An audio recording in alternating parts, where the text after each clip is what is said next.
Our last section, woohoo! We jump up to section 8.2. I'm just going to do one bit of this section that is useful for us. We are going to talk about what's called the quadratic formula.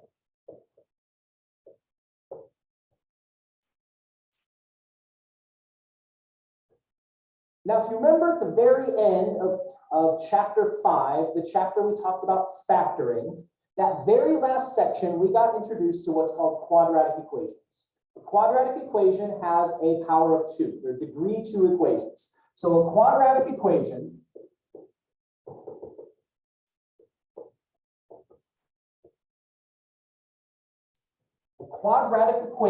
is anything you could write in this format right here.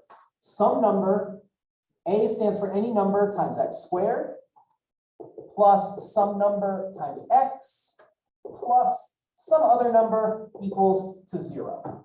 Okay, that's a quadratic equation. It's got a degree of 2. And when we were back in chapter 5, we learned how to solve these by factoring. So just as a real brief example, just to get you in the mindset, because you're going to have a test involving the quadratic formula and solving quadratic equations when we come back.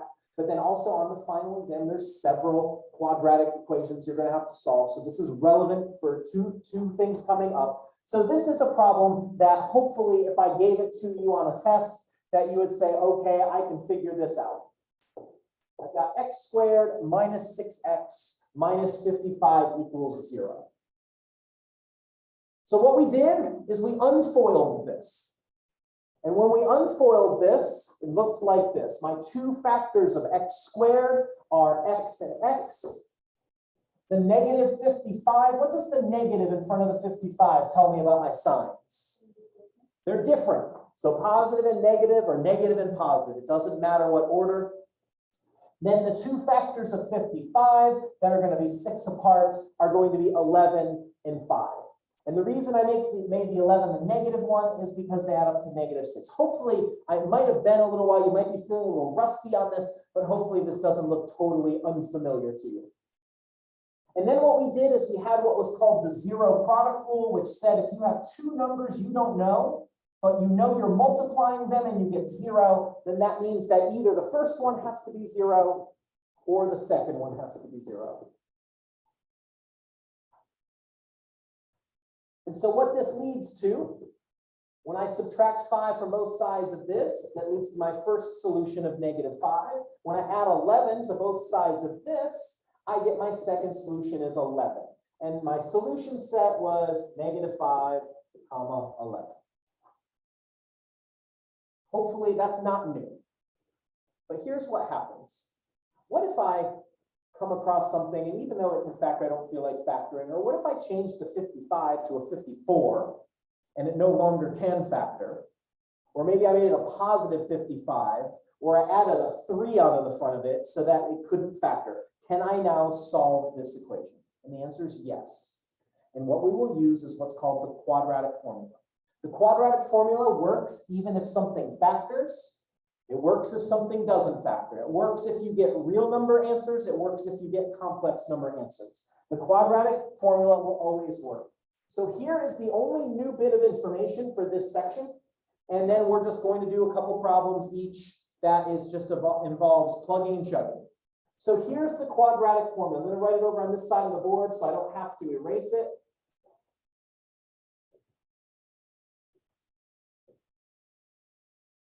Again, this is, you might have seen this in high school. I don't know what your algebra background is, but this is a popular thing to cover. The quadratic formula looks like this. You've got your solutions, your x's are equal to the following. Does anyone remember it? Has anyone seen it before? Okay. It goes like this. Negative b. So the negative of whatever this value of b is, that's in front of x. Plus or minus, meaning there's two solutions. In my example, I'm going to show you what this plus or minus symbol means. Then you have a square root. This is the most complicated part of the quadratic formula. So when you memorize it, hopefully you do that because you're going to need this for the test. When you memorize it, start memorizing under the radical first. And so you've got b squared minus 4 times a times c. And then that whole thing is the numerator. So I'm going to draw a big fraction bar. And the denominator is a lot simpler. The denominator is just 2 times a. Okay. This is your good friend, the quadratic formula. It will solve any and every quadratic equation, no matter what. You do need to know that. And you are responsible to know that right there for the test and for the final exam. So here's my last example for the semester, and then just depending on time, I'm going to have you do either 2 or 3 problems. It's just going to be, can you put the appropriate number in the appropriate place? That is the whole big skill here. So here's my example. Let's say that I've got this 4x squared minus 11x minus 3 equals 0.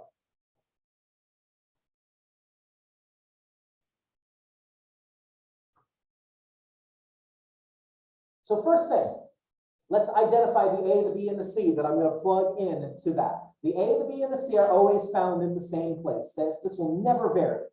What is, you tell me, what is the value of A on this problem right here? The A is always the number in front of the x squared. Yes, true. What's the value of B of this problem right here?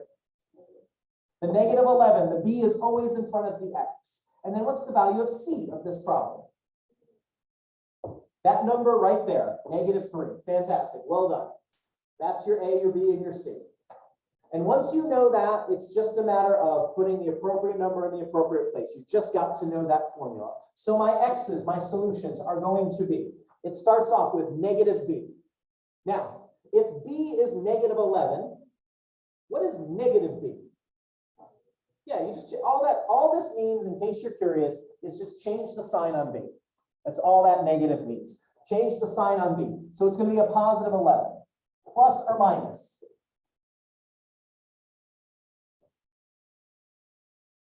If B is negative 11, what's B squared going to be? It's positive. This will always be positive. You're squaring it. So negative times a negative is positive 121. Minus 4 times A, which is 4, times C, which is negative 3. That's the numerator.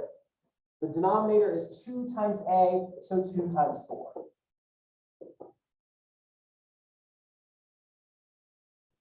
Now I'm going to give you a recommendation.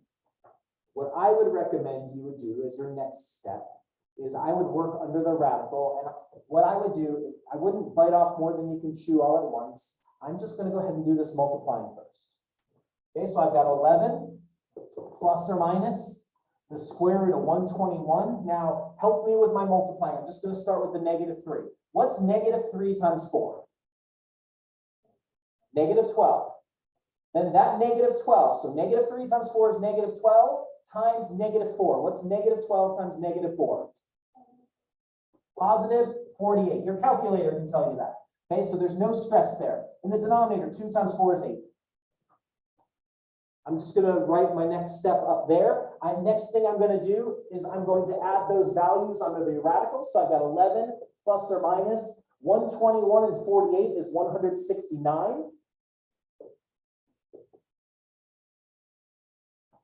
This radical here, if you can simplify it, simplify it. If you can't simplify it, you're done with the problem. This one can be simplified. I always, if I have a number I don't recognize, I always take a chance and I just put it in my calculator and hit the square root button. What's the square root of 169?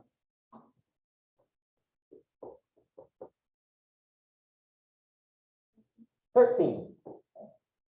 Now, most of the ones you do are not going to have a perfect square root there, but I did it on my example intentionally because I wanted to show you what the plus or minus means. So here's what the plus or minus means. It means you have 2 answers. My first answer, I'm going to cover this up. What's 11 plus 13? 24 over 8. And then the second answer.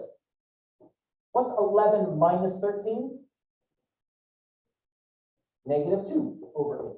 So that's what the plus or minus means. It's just, people are lazy. Instead of writing it out twice, you just put both operations there in the middle. You do one at a time. And so then the very last thing is I'm going to simplify both of these and make my solution set.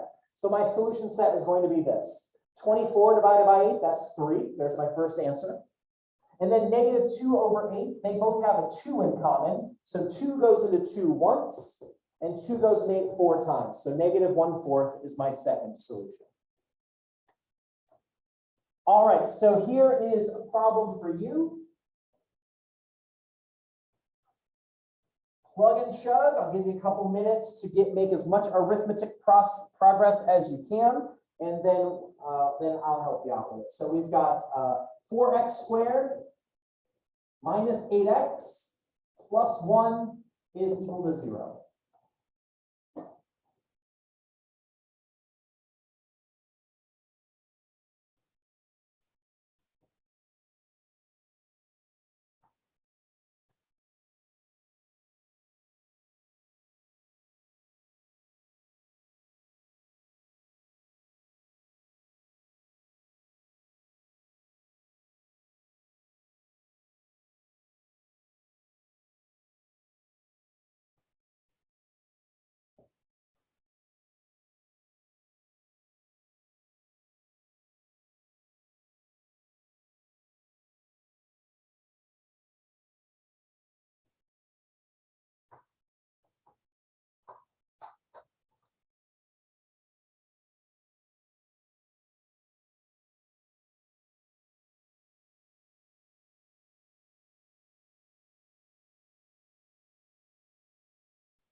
Just so we're all working in the same direction. What's the value of A that you're plugging in here?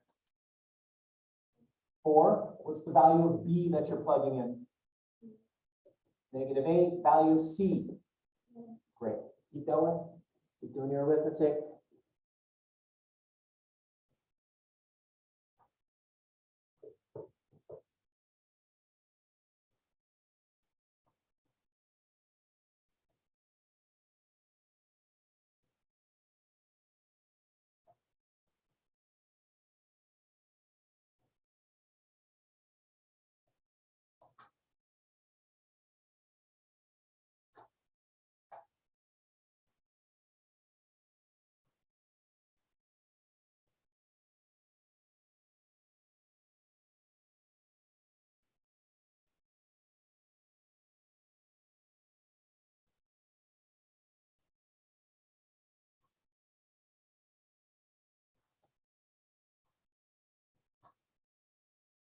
All right, just for time's sake, because I have one more I want to take a look at. What is the value of negative B that I'm going to put here? B. Okay, well, B is already negative 8. So when I put negative B in, it's going to be positive 8. Okay, so that first number is going to be positive 8. Plus or minus the square root of B squared. What is B squared? Negative 8 times negative 8 is 64. Minus 4 times A, which is 4, times C, which is 1. In the bottom, 2 times A is 2 times 4, or 8. So again, same thing we did last time. I'm going to start with what's under the radical, and I'm going to multiply. 1 times 4 is 4. 4 times negative 4 is negative 16. 2 times 4 is 8.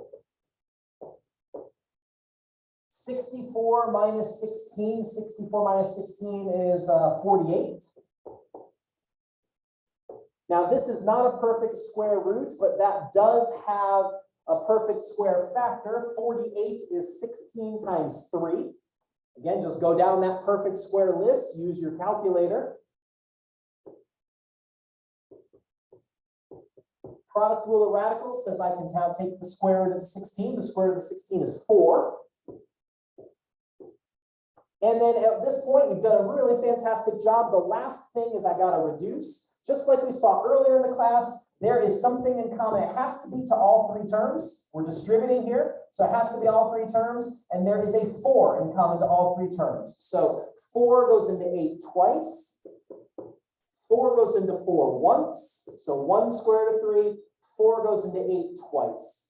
I'm not going to cancel these 2's because you can't just cancel one term without canceling in the other term. It has to be all or nothing. And so there is my solution set, my squigglies. Here's our last problem, last one for the semester. Woo! Solve this quadratic equation. X squared plus 4x plus 13 equals 0.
So hopefully the value of A you're plugging in is 1, the value of B you're plugging in is 4, the value of C is 13. So I'm going to give you another 90 seconds or so to make as much progress with the arithmetic as you can, and then we will finish this up.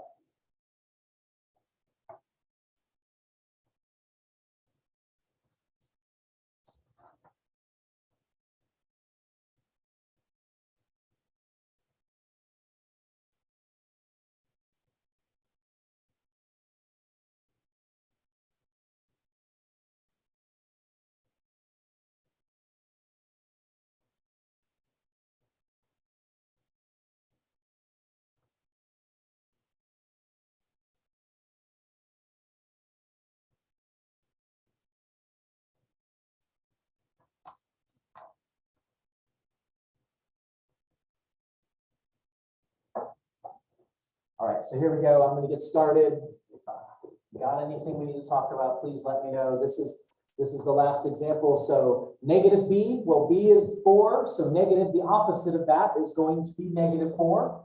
Plus or minus square root of b squared. So b squared, 4 times 4 is 16. Minus 4 times the value of a, which is 1. And the value of c, which is 13. In the denominator, we have 2 times a, which is 2 times 1. So there's my first thing. So again, my habit, I always like to do the same thing. So I know that I'm not making any mistakes. I'm going to multiply these numbers here. 13 times 1 is 13. And then 13 times negative 4 turns out to be, what is it, negative 52? Thank you. And then in the bottom, 2 times 1 is 2. I'll now combine those terms inside the radical. 16 minus 52, when you pop that into your calculator, that's negative 36. So really one of the reasons we spent some time talking about the imaginary unit and complex numbers, so that at the end we could solve any quadratic equation, because you can see that I'm going to end up with a complex number answer here. So we have negative 4. I'm going to do this step. If you don't need to, that's totally great. I'm doing the product rule of radicals here. So I'm almost done. So when I do my product rule of radicals, says you can consider the negative 1 and the 36 separately. So the square root of negative 1 is I. The square root of 36 is 6I. If you got to there, you've done an amazing, fantastic job. Very last step is reduce that fraction. This 2 divides into both terms. So 2 goes into negative 4 and leaves negative 2. 2 goes into 6 and leaves 3i. So those two complex numbers are the solutions to that quadratic equation.